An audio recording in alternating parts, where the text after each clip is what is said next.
রাজনীতিতে চিরস্থায়ী শত্রু বা মিত্র বলে কিছু নেই। এই প্রবাদটি যেন ফের সত্য হল বাংলাদেশের পরিবর্তিত রাজনৈতিক প্রেক্ষাপটে। দীর্ঘদিনের বন্ধু আওয়ামী লীগকে পাশ কাটিয়ে এখন নতুন সরকারের সঙ্গে হাত মেলাতে তৎপর দিল্লি।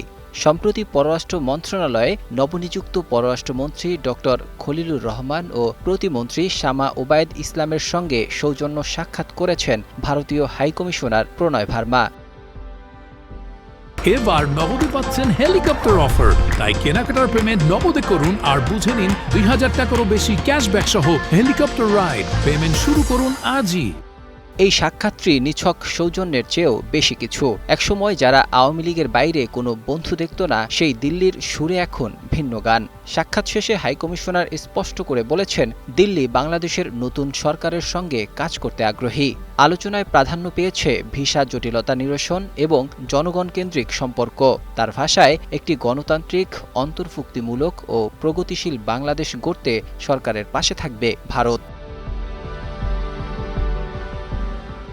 অথচ খুব বেশি দিন আগের কথা নয়, যখন সাবেক হাইকমিশনার বিক্রয় কুমার জোর গলায় বলেছিলেন, আওয়ামী লীগে যদি আমাদের কোনো বন্ধু না থাকে তাহলে বাংলাদেশেও আমাদের কোনো বন্ধু নেই। রক্তের রাখি বন্ধন আর ঐতিহাসিক বন্ধুত্বের দোহাই দিয়ে সে সময় ভারতের সব বিনিয়োগই ছিল একটি দলের উপর। সেই অবস্থান থেকে সরে এসে এখন পারস্পরিক শ্রদ্ধা ও স্বার্থকে প্রাধান্য দেওয়ার কথা বলছে দিল্লি। বিশ্লেষকরা বলছেন, ভূরাজনৈতিক কঠিন সমীকরণে ভারত তার অবস্থান বদলে বাধ্য হয়েছে। আওয়ামী লীগের সঙ্গে সম্পর্কের যে আবেগী দেয়াল দোরাইস্বামী তুলে ধরেছিলেন প্রণয় ভার্মার বক্তব্যে, তা এখন বাস্তবমুখী ও পেশাদারী সম্পর্কে রূপ নিচ্ছে। Desk report, ২১ television.